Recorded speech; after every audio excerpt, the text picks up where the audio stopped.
आज जो हमारे साथ में गेस्ट हैं अभी पीछे बैक स्टेज पर, उनका अपना एक प्लेटफॉर्म है योर स्टोरी के नाम से, जहां पर बहुत सारे एंटरप्रेन्योर्स की स्टोरीज वहां पर उन्होंने कवर करी हुई है। तो आज पहली बार ऐसा होने वाला है कि योर स्टोरी की जो फाउंडर है उनकी स्टोरी हम कवर करने वाले हैं अपने इस प्लेटफॉर्म के ऊपर। So please give an energetic and warm welcome to the one and only Shraddha Sharma.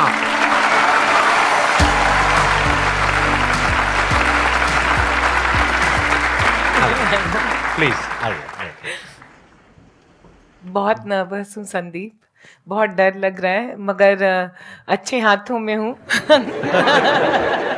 And audience को देख के थोड़ा अब तसल्ली हो रही है, सब स्माइल कर रहे हैं, स्माइल करते रहना। आप बताएंगे आपने कब शुरू किया योर स्टोरी को, या ये थॉट कहाँ से आया? थोड़ा सा अपना बैकग्राउंड के बारे में प्लीज अगर आप शेयर कर सके तो। योर स्टोरी का थॉट अब मैं अभी बैठ के 2023 के जनवरी में अगर कहूँ, शुरू तो हुआ था 2008 में, मुंबई में शुरू किया था। मगर अगर मुझे स्टोरी अभी बतानी है तो मैं बिहार से हूँ।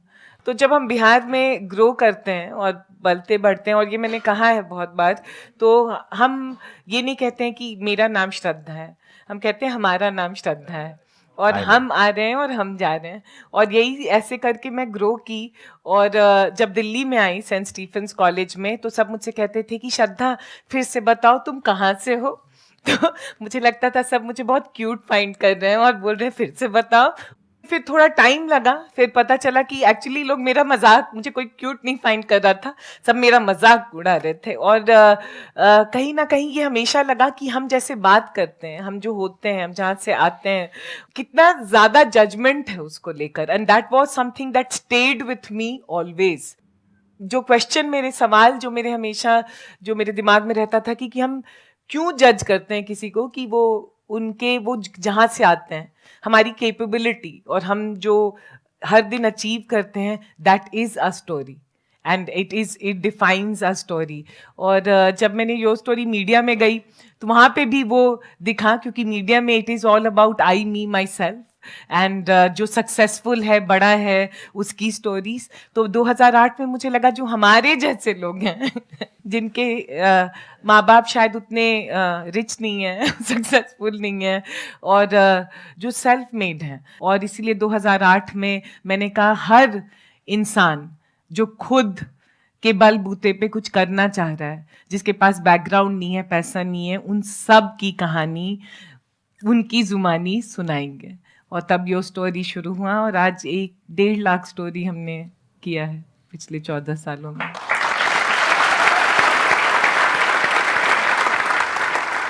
तो अगर 2008 की बात करी जाए, जब आपने शुरू किया योर स्टोरी को, क्या आपने मीडिया में कुछ जॉब किया था या क्या किया था? मैं टाइम्स ऑफ इंडिया में थी as a journalist, very short as a journalist, but brand, फिर स्ट्रैटेजी, और फिर जो लकीली मुझे अपॉर्चुनिटी मिला जो ओनर्स हैं टाइम्स ऑफ इंडिया, उनके साथ काम करने का बहुत ही कम उम्र में। फिर मैं CNBC में गई काफ़ी सीनियर रोल में, और मैंने देखा, समझा कि क्या हो रहा है और क्या नहीं। और फिर वहाँ से मैंने सोचा कि एक अपनी नई दुनिया होनी चाहिए, जहाँ पे मेरे जैसे लोगों को, सबको आवाज़ देनी होगी और सबकी स्टोरी सुनानी होगी बिना पैसा और ये के।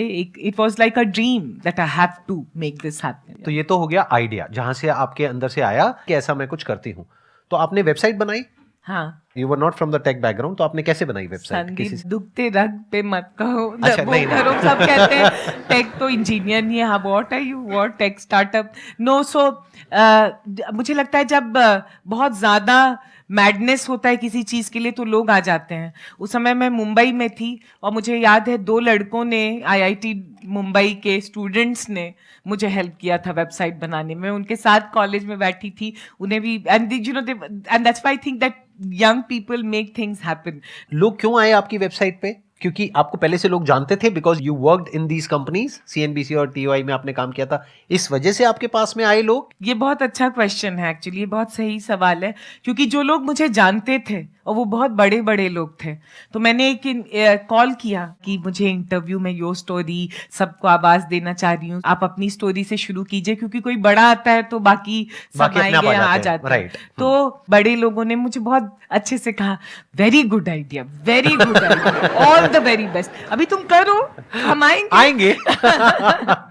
और कोई नहीं आया और मेरा दिल बहुत बहुत टूटा। इनफैक्ट एक और संदीप एक स्टोरी है कि एक लड़की मुझे हेल्प करना चाह रही थी कि अच्छा तुम्हारा बहुत अच्छा आइडिया है, तो ये एंटरप्रेन्योर है गेमिंग में, मुंबई में अंधेरी में गेमिंग में अपना बिजनेस कर रहे हैं, वो अपना स्टोरी सुनाना चाहते हैं, तुम आ जाओ।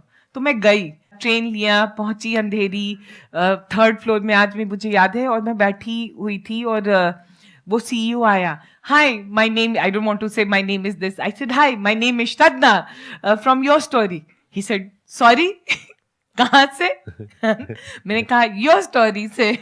बोला ये क्या स्टोरी है?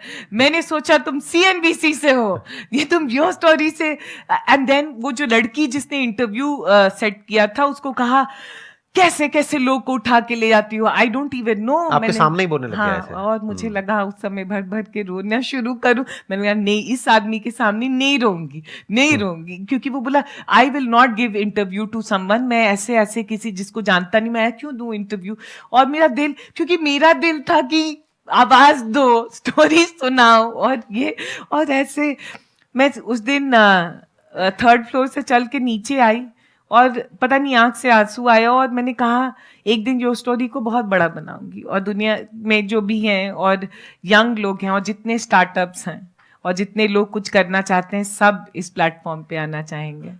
और संदीप 14 साल लगा है, बट आज बहुत millions of people are there, and बहुत चीज़ें हुई हैं।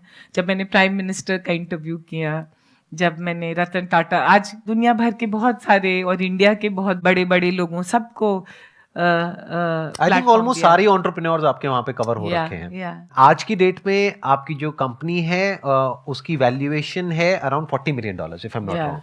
तो आप ये बताइए कि शुरू में जब आपने किया तो आपको इनिशियल जो ब्रेक थ्रू होता है, यानी शुरू के जो 5-10 इंटरव्यूज हैं, वो कैसे मिले? वो आपने किन लोगों के करे? और उस पर भी जब तक व्यूज नहीं आएंगे तब तक और लोग नहीं आएंगे। तो it's all about traffic, it's all about views, it's all about popularity, all that stuff. Again a very good question. तो अगर मुझे शुरू करना होता तो शायद काफी आसान भी होता और टफ भी होता, और वो मैं बताऊंगी क्योंकि 2008 में जब मैंने स्टोरी शुरू की, जैसे you know anyone here if I tell your first story, तो मैं पहली प्लेटफॉर्म बन गई जब मैंने आपकी स्टोरी आपके जुबान में सुनाई, तो वो अपने फ्रेंड सर्कल में और हर जगह प्रमोट करने लगे। तो वो ऑर्गेनिकली, अभी जो इंग्लिश में कहेंगे नेटवर्क इफेक्ट, काफी सही था, क्योंकि people became promoters of the story, and उसके बाद लोग आने लगे वेबसाइट पे। Very interesting. मतलब आप लोगों को क्लियर हो रहा है ना कि क्या किया इन्होंने, कैसे किया। कुछ स्टूडेंट्स की हेल्प से एक वेबसाइट बनाई, वो भी इन्होंने खुद नहीं बनाई, कहीं से बनवाई, और वो भी आई थिंक फ्री में बनवाई होगी आपने। तो इन्वेस्टमेंट आपने कितना किया था अपने बिजनेस में उस टाइम पे? समोसा खिलाया था। तो ऐसा नहीं है इन्वेस्टमेंट नहीं किया। हाँ, उस टाइम पे इन्होंने क्या किया, एक वेबसाइट बनाई कुछ स्टूडेंट्स की मदद से, जहां पे कुछ समोसे लगे। फिर उसके बाद में वो वेबसाइट बनाने के बाद में लोगों को कांटेक्ट किया, और वो स्टोरी सिंपल टेक्स्ट में होती थी, कोई वीडियो नहीं, कोई ऑडियो नहीं, कुछ नहीं। तो सिंपल टेक्स्ट, यानी कि एक इंटरव्यू लिया, एक इंटरव्यू फॉर्म में वहां पे टेक्स्ट में आ गई, यानी कि एक वेबसाइट के ऊपर उनकी कहानी आ गई विद देयर फोटोग्राफ्स, राइट। तो देखा जाए तो बहुत ही सिंपल बिजनेस मॉडल है। आइडिया कितना सिंपल है, जो हम सोचते हैं ना कि आइडिया में क्या है। सोचो, एक वेबसाइट बनानी है, वो आज की डेट में बहुत सारे प्लेटफॉर्म्स है, कहीं से भी बन जाएगी। जाओ, जाकर के लोगों के इंटरव्यू लो और वहां पे उस वेबसाइट पे पब्लिश करो, और एक दिन $40 मिलियन की कंपनी खड़ी कर दो। मगर मैं यहाँ कहना चाहूंगी, the idea was simple but idea was tough, because my idea was media में आने के बाद कि मीडिया में चलता क्या है, नेगेटिव और सेंसेशनलिज्म। और मैंने कहा मैं योर स्टोरी शुरू करूंगी जहां पे मैं आपके बारे में नेगेटिव, आपको नीचा नंगा नहीं करूंगी। I will celebrate you for who you are.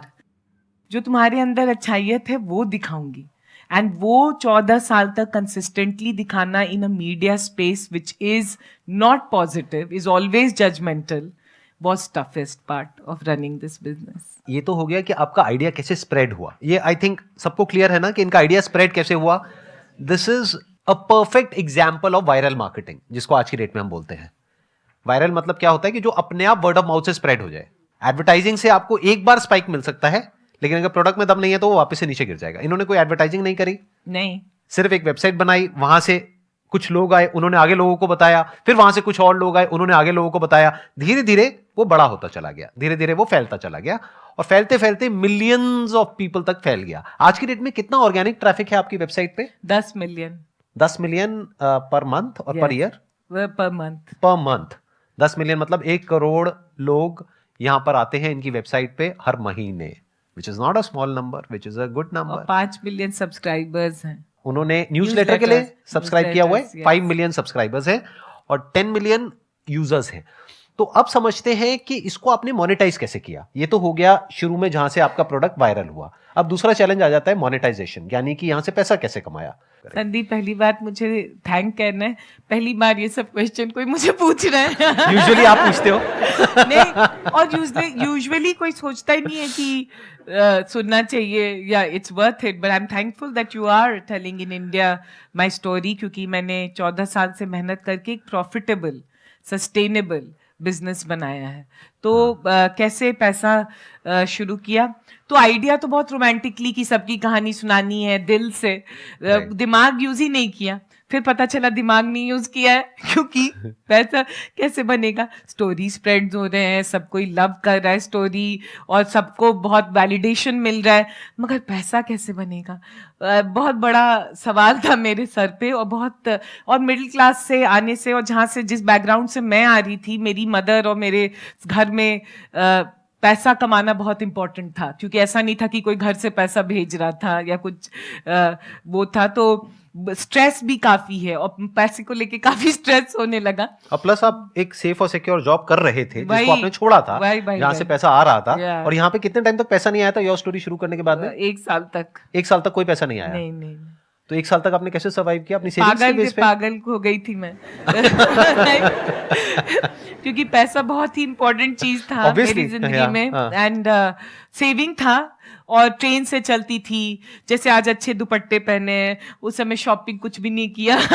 एकदम इकोनॉमस जिंदगी उस समय जिया मैंने। But I want to call this out, coming from the background I did, and it's very important. जब आप पैसे से नहीं आते हैं तो आपको सबसे ज्यादा थैंकफुल होना चाहिए, क्योंकि आपके अंदर एक आग लगा होता है कि पैसा कमाना है। Right, it is very good, I am very thankful कि मेरे घर से कोई 1 रुपया नहीं भेजा न था। तो मेरे अंदर बहुत हमेशा था कि कुछ भी बिजनेस करूं तो पैसा खुद, it should be self sustainable and it should be able to make money. किसी एंटरप्रेन्योर ने, जिसकी स्टोरी की थी मैंने, श्रीला जाइडुपल, मुझे आज भी उसका नाम याद है, वो कहा how are you making money. मैंने कहा नहीं, स्टोरी सुना रही। तो बोलता नहीं इतना अच्छा कर रहे हैं, मैं पैसा आपको नहीं दे सकता, क्योंकि अब मैंने कहा मुझे आपसे लेना भी नहीं है पैसा। बट बोला उसने कि मैं आपको एक किसी इंसान से कनेक्ट करूंगा जिससे, आई स्टिल रिमेंबर उस आदमी का नाम, बख्शीश दत्ता। सन स्टार्टअप एसेंशियल्स प्रोग्राम होता था, सन माइक्रो सिस्टम एक कंपनी थी, अब वो ऑरेकल ने खरीद ली है। उसने मुझे एक फर्स्ट चेक ही gave me of 1 lakh rupees to run a programme campaign, ad campaign on your website, yes, to get enroll people for Sun Startup Essential program। और फिर वहां से कहानी शुरू हो गई। और एक बात कहना चाह रही हूँ कि हर साल हम प्रॉफिटेबल कंपनी रहे। फंड रेज किया मैंने 2015 के एंड में, तो 15 से 17 तक हम नहीं प्रॉफिटेबल थे, क्योंकि काफी एक्सपैंड किया, but we were profitable even in pandemic. और इस साल भी टचवुड रहेंगे। तो अब इंटरेस्टिंग पॉइंट ये है कि यहाँ से आपकी रेवेन्यू आनी शुरू हुई। यानी अब आपको समझ आया कि अच्छा ऐसे भी पैसा कमाया जा सकता है, यानी अपनी वेबसाइट पे एड्स रन करके। तो आप थोड़ा सा बताएंगे कि रेवेन्यू आपकी किस तरीके से रही, ग्राफ क्या रहा, जैसे पहले साल में कितनी रेवेन्यू थी, फिर उसके बाद कितनी हुई, कैसे बढ़ी रेवेन्यू?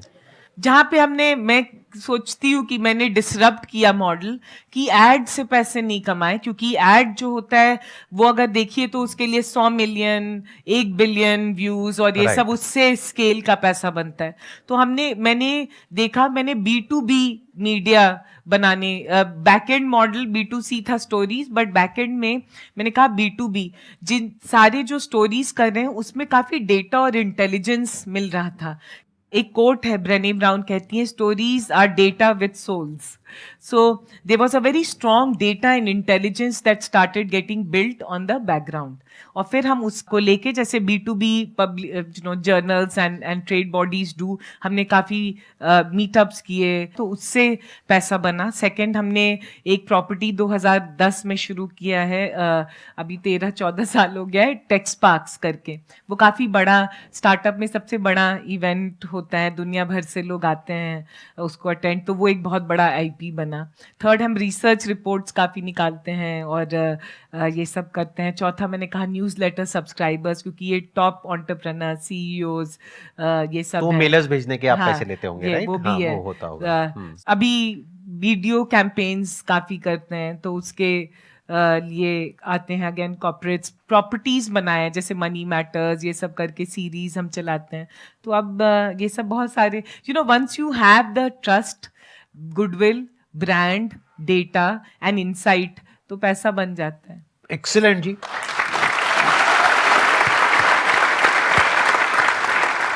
आप बताइए, अगर आप लोगों के माइंड में कोई क्वेश्चंस आ रहे हैं, कुछ आप पूछना चाहते हैं इनसे, जो भी अभी तक इन्होंने शेयर किया उसके बारे में. हाँ, आप बताइए, इनको माइक दीजिए. 14 इयर्स का जो आपका मतलब इतना टफ टाइम गया, इसमें इतने सारे ब्रेक थ्रूज थे, तो मतलब बहुत पेशेंस चाहिए होगा.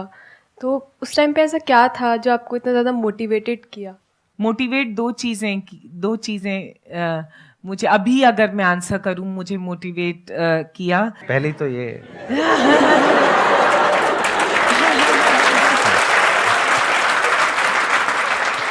No, but I have to call Sandeep, and of course all of you know that to me he's an incredible story in itself, and we are also very, very proud. And I also think the consistency and the generosity with which he has conducted himself, and that's very obvious, and that's why I think he has that kind of love which he gets. Thank you so much, but I was just kidding. No, मजाक कर रहा no, था. but it's also why are we hesitant to not acknowledge good things in our country when we see, and he's one of the good things about our country. The two things that helped me was मेरे अंदर डर बहुत था failure का. तो एक बार शुरू कर दिया तो मेरी माँ बहुत रोई थी पटना में. मैंने जब कॉल किया था मेरी मदर को कि मैं छोड़ रही हूँ टीवी चैनल और ये, तो वो रोने लगी. एंड आई वॉज थिंकिंग कैसी पागल है कि एंटरप्रेन्योर बन रही हो, ये रो रही है. तो कह रही थी बर्बाद हो गई हो तुम, हमेशा से कुछ नहीं सुनती हो, अभी इतना अच्छा जॉब था छोड़ दिया. तो वो रोने लगी. एंड मेरे अंदर एक वो डर था कि I should not disappoint my mother. And the second thing was somewhere I was very mad about कि मुझे नेगेटिविटी में मैंने बहुत जिंदगी में देखा है और झेला है. I really believe positivity is a habit. Being positive is an everyday habit like brushing your teeth. Positivity requires effort. और मैं बीच में मैदान छोड़ के भागने वाली नहीं थी क्योंकि लोग कह रहे थे PR.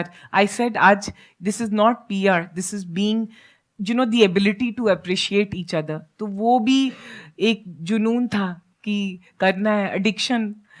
So that and I lost my mother in 2010.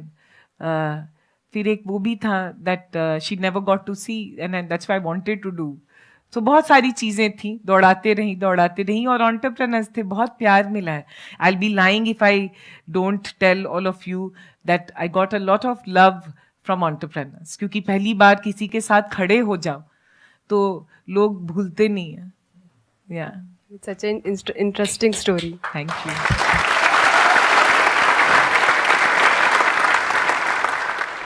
हमें स्टोरी टेलिंग एक आर्ट है, अपनी बात दूसरे के सामने रखना. वो कैसे इम्प्रूव करें मैम, और स्टेज स्पीकिंग कैसे इम्प्रूव करें? The only thing you will become a good storyteller is by making mistakes and making a joke of yourself. लोग हंसें, मतलब आगे चल के अच्छी आयत पे हंसें और कुछ अच्छे जोक्स पे हंसें, but you have to come and stand on the stage. It is again an everyday habit. Right जो भी अच्छे स्टोरी टेलर्स को ऑब्जर्व करो, जो भी हैं, संदीप को देखो, दे डू, मतलब इट डजंट कम ओवरनाइट. हर दिन वो आके खड़े होते हैं. दूसरा, मुझे लगता है अगर अच्छा स्टोरी टेलर बनना है तो अच्छा इंसान बनना बहुत जरूरी है, because you need to understand human beings. For me what I like is not the story you tell. What I like is the story you are not telling me. Right to understand that. लोग को पहचानना शुरू करोगे तो story teller अपने आप. और practice करो, खड़ो स्टेज पे, अपना मजाक उड़ाओ, लोग ताली नहीं बजाएंगे तो ठीक है, but you will get the game.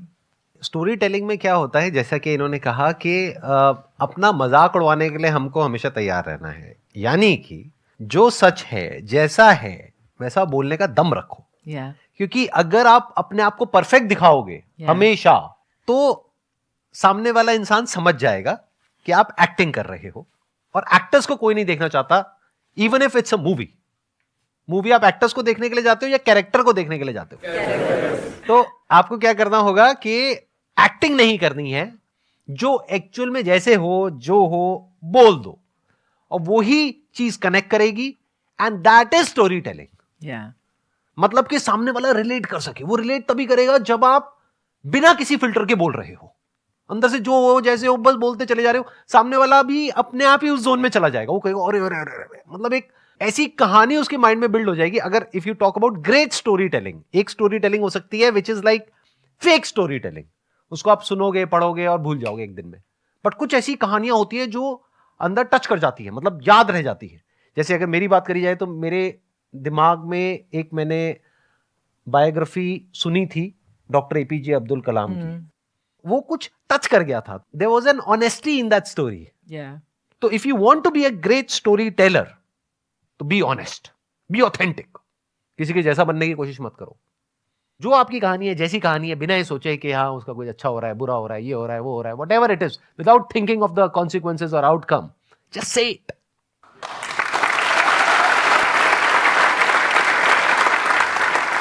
Thank you so much Shraddha ji यहाँ पर आने के लिए, and it was pleasure meeting you, pleasure talking to you, और मेरा एक्सपीरियंस बहुत अच्छा लगा। आई एम श्योर आप लोगों को भी बहुत कुछ सीखने को मिला होगा इनके एक्सपीरियंस से। Let's give big round of applause for her.